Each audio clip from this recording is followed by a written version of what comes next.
Hello students, इस video lecture में हम उत्पादन संभावना वक्र, प्रोडक्शन पॉसिबिलिटी कर्व पीपीसी की चर्चा करेंगे।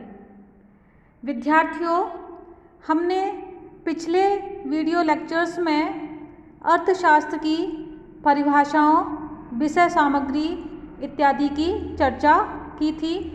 तो हमने देखा था कि मानवीय आवश्यकताएं असीमित हैं और उन आवश्यकताओं को पूरा करने के लिए जो आर्थिक साधन हैं वह सीमित होते हैं और इसके अलावा उन साधनों के भी वैकल्पिक प्रयोग होते हैं, साधनों के भी कई प्रयोग होते हैं। इसलिए इन तीन कारणों से विद्यार्थियों चुनाव की समस्या, प्रॉब्लम ऑफ चॉइस अर्थशास्त्र में उत्पन्न होती है। और यदि हमने यह भी देखा था कि यह प्रॉब्लम ऑफ चॉइस ही आर्थिक समस्या का मुख्य रूप है। यानी यदि हमारे पास साधन असीमित होते तो सभी आवश्यकताएं पूरी कर ली जाती और इस स्थिति में चुनाव की समस्या उत्पन्न नहीं होती और कोई आर्थिक समस्या भी उत्पन्न नहीं होती। और यदि मान लीजिए साधनों के वैकल्पिक प्रयोग नहीं होते, किसी साधन का कोई एक विशिष्ट प्रयोग ही होता, तो उस स्थिति में भी आर्थिक समस्या उत्पन्न नहीं होती, क्योंकि उस साधन को उस विशिष्ट उपयोग में लगा दिया जाता और उस स्थिति में चुनाव का प्रश्न सामने नहीं आता। तो चुनाव की समस्या विद्यार्थियों तभी उत्पन्न होती है जब हमारी आवश्यकताएं असीमित हैं, उनको पूरा करने के साधन सीमित हैं और उन साधनों के भी वैकल्पिक प्रयोग हैं। और सीमित साधन होना अर्थव्यवस्था में आवश्यकताओं की तुलना में ये दुर्लभता की समस्या होती है और इस दुर्लभता के कारण जो उत्पादन के साधन हैं वह जो आवश्यकताएं हैं, यदि एक आवश्यकता को पूरा करने के लिए लगाया जाता है तो हमें, या एक वस्तु को पूरा करने के लिए उत्पादन के साधन लगाए जाते हैं तो हमें दूसरी वस्तु की कम मात्रा से संतुष्ट होना पड़ेगा। इसलिए ये अर्थव्यवस्था में ट्रेड ऑफ की प्रक्रिया चलती रहती है। ट्रेड ऑफ का मतलब क्या है कि what is sacrifice to get something else, यानी किसी दूसरी वस्तु को प्राप्त करने के लिए जो एक वस्तु छोड़ी जाती है वह ट्रेड ऑफ कहलाता है। और ट्रेड ऑफ में हम विद्यार्थियों अपॉर्चुनिटी कॉस्ट की बात करते हैं, अवसर लागत की बात करते हैं। इसको एक बहुत सरल से उदाहरण से हम इस प्रकार समझ सकते हैं कि मान लीजिए किसी विद्यार्थी के पास 100 रुपये हैं और उन 100 रुपये से मान लीजिए वह क्रिकेट मैच लाइव भी देख सकता है, क्रिकेट मैच के लिए टिकट खरीद सकता है, या वह कोई अपनी मनपसंद मूवी देख सकता है। तो मान लीजिए वह क्रिकेट मैच देखने का निर्णय करता है, उसके लिए टिकट खरीदता है, तो उसे जो मूवी देखने का प्लान है उसको छोड़ना पड़ेगा। तो क्रिकेट मैच देखने की अवसर लागत विद्यार्थी क्या हुई? क्रिकेट मैच देखने की अवसर लागत हुई कि मूवी को देखना जो विद्यार्थी ने छोड़ा था तो वह उसकी अवसर लागत है।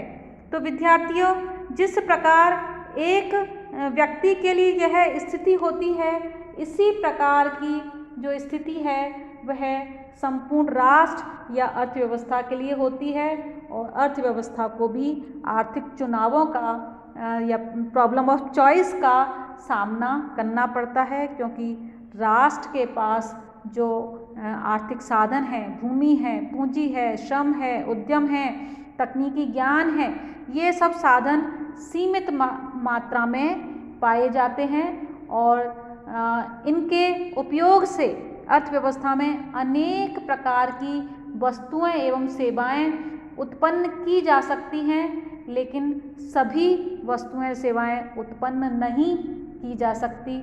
हम इसको ऐसे समझ सकते हैं, मान लीजिए कोई देश उपभोग की वस्तुएं बना सकता है और मान लीजिए वह सुरक्षा की वस्तुएं बना सकता है। हम दो वस्तुएं ही मान लेते हैं। तो यदि मान लीजिए उपभोग की वस्तुएं अधिक मात्रा में देश बनाएगा तो उसे सुरक्षा की कम वस्तुओं से संतुष्ट होना पड़ेगा, और यदि वह अधिक मात्रा में सुरक्षा वाली वस्तुएं बनाना चाहता है तो उसे कम मात्रा में उपभोग की वस्तुओं से संतुष्ट होना पड़ेगा।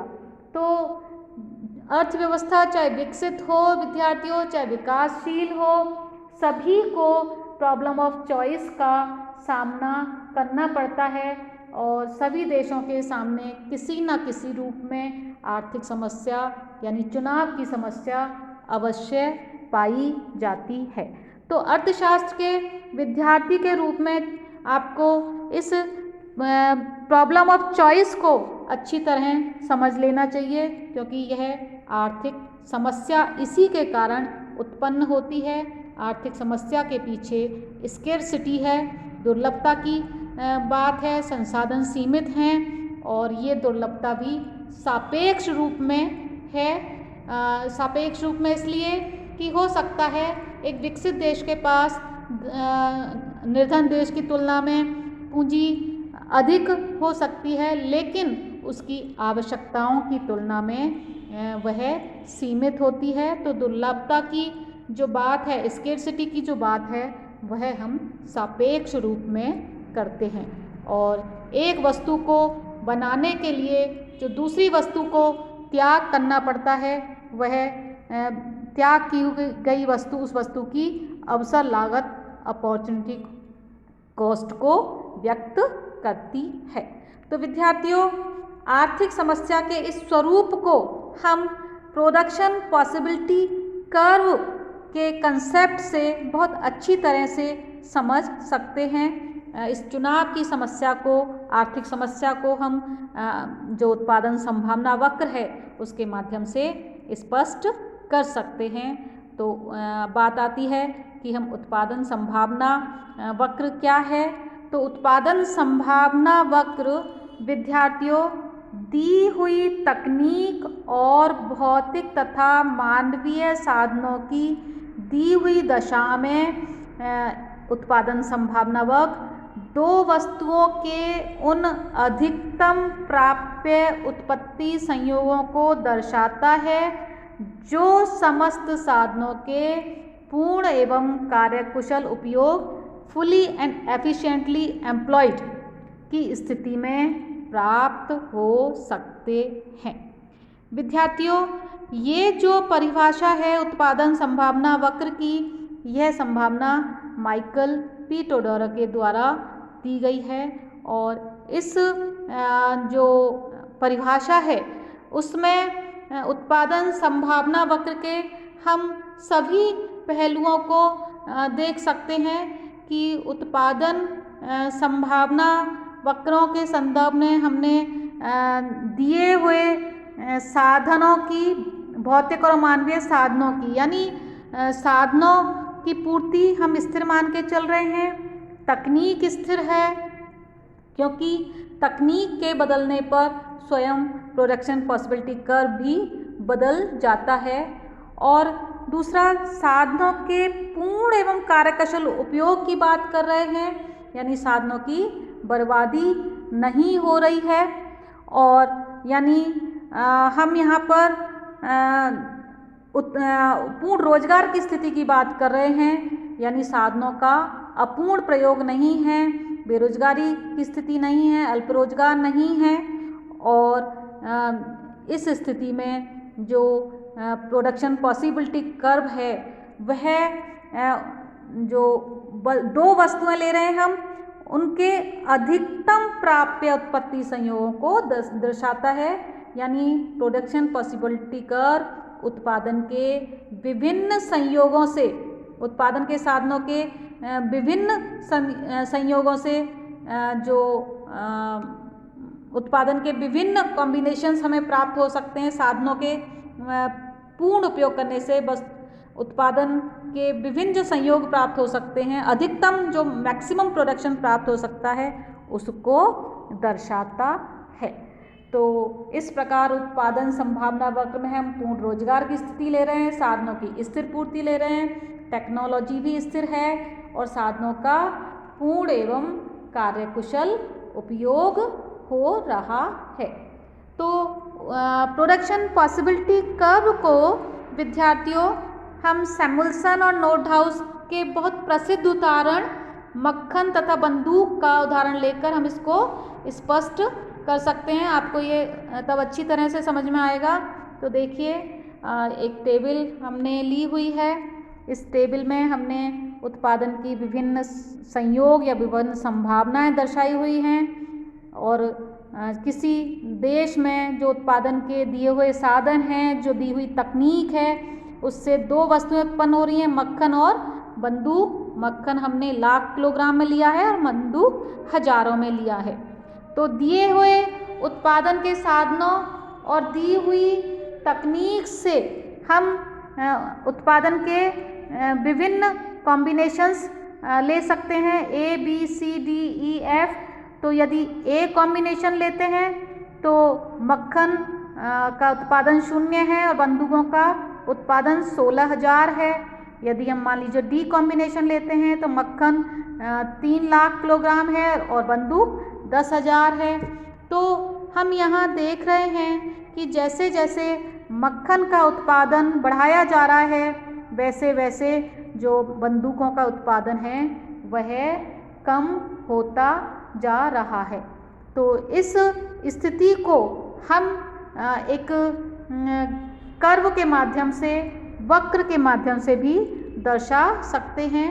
और यहाँ पर आप ये डायग्राम देख रहे हैं, इसमें O एक्स अक्ष पर मक्खन लिया हुआ है, O वाई अक्ष पर बंदूक लिए गए हैं। तो अर्थव्यवस्था के जो दिए हुए साधन हैं, जो दी हुई तकनीक है, उन उत्पादन साधनों से जो उत्पादन की सर्वोत्तम या अधिकतम स्थिति को ये वक्र व्यक्त कर रहा है। उत्पादन संभावना वक्र कि दिए हुए साधनों से इन दो साधनों की अधिकतम कितनी मात्राएं उत्पन्न की जा सकती हैं।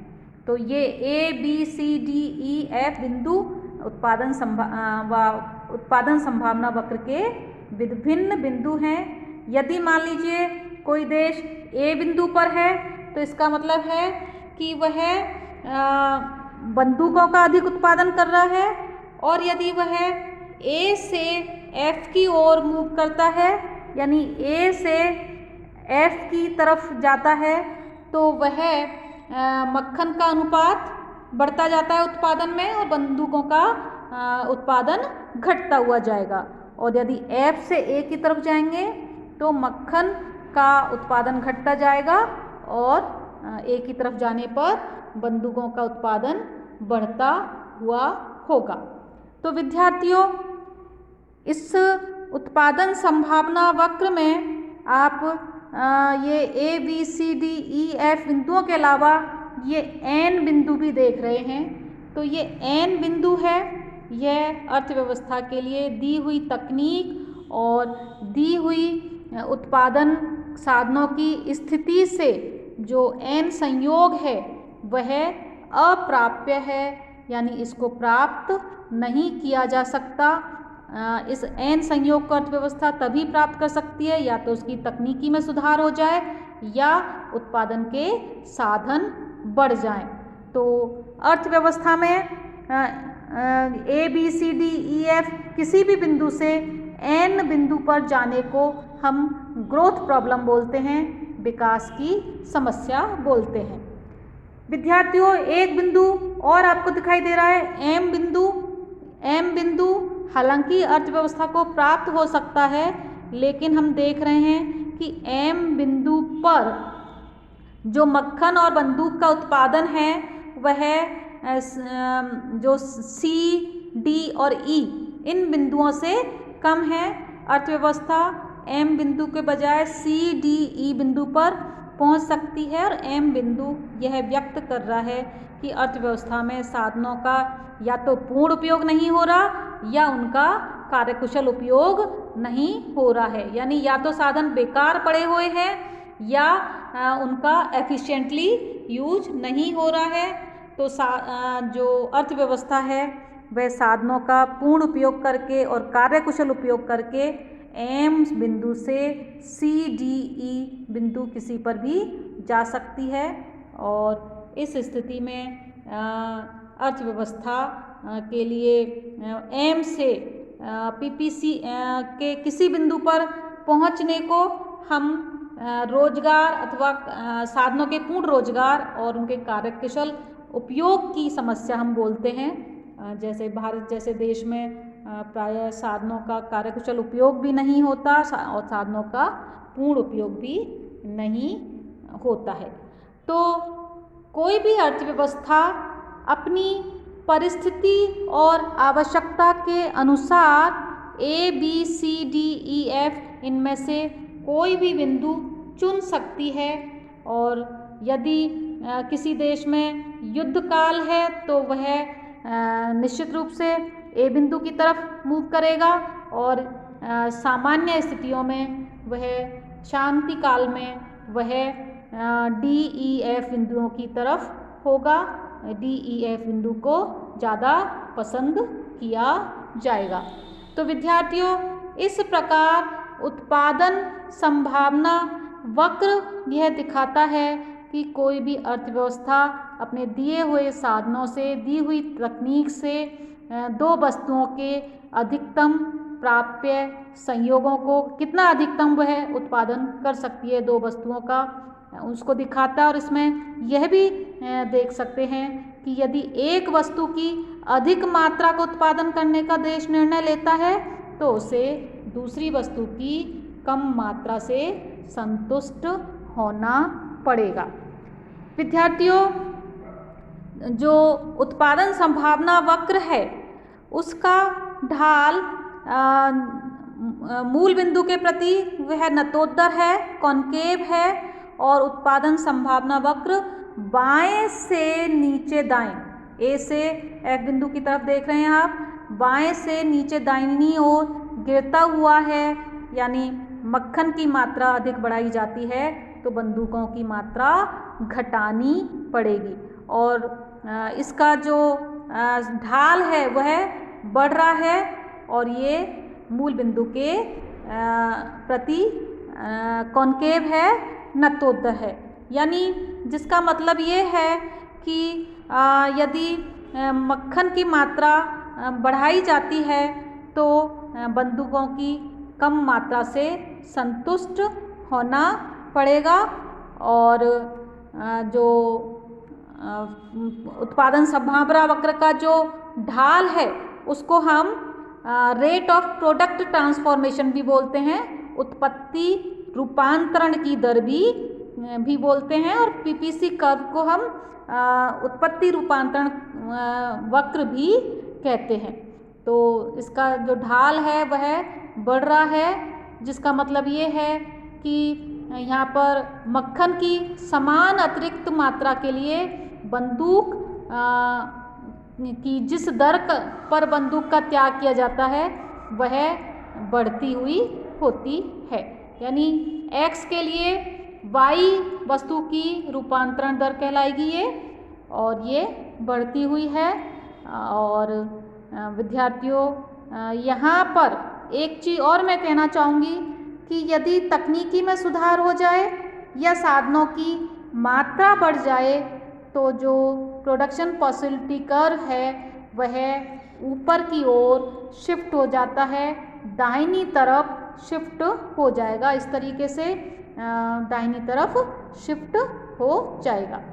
तो ये विद्यार्थियों प्रोडक्शन पॉसिबिलिटी कर्व है। हालांकि PPC कर्व देखने में बड़ा सरल लगता है, लेकिन इसके बहुत ही इसका महत्वपूर्ण प्रयोग इसके हैं अर्थशास्त्र में। और ख़ास तौर से PPC के माध्यम से, प्रोडक्शन पॉसिबिलिटी कर्व से हम अर्थशास्त्र की 3 मूलभूत आर्थिक समस्याओं को समझ सकते हैं कि क्या उत्पादन किया जाए, कैसे उत्पादन किया जाए और किसके लिए उत्पादन किया जाए। तो जैसे क्या उत्पादन किया जाए, तो हम PPC पर जो बिंदु चयन करते हैं। पीपीसी पर हम जो बिंदु चुनते हैं उससे ये स्पष्ट होता है कि अर्थव्यवस्था में कौन सी वस्तुएं उत्पन्न की जाएंगी और कैसे उत्पादन होगा।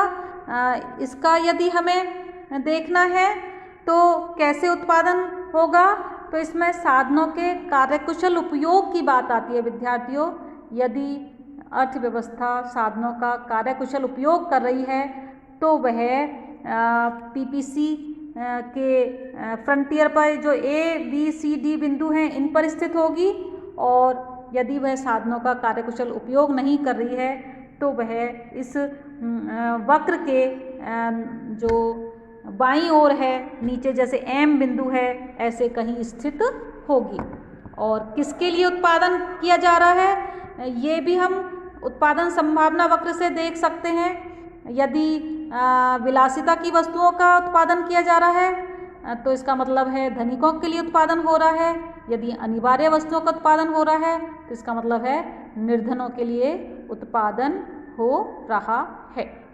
तो पीपीसी के माध्यम से हम अर्थव्यवस्था की 3 मूलभूत समस्याओं को भी समझ सकते हैं।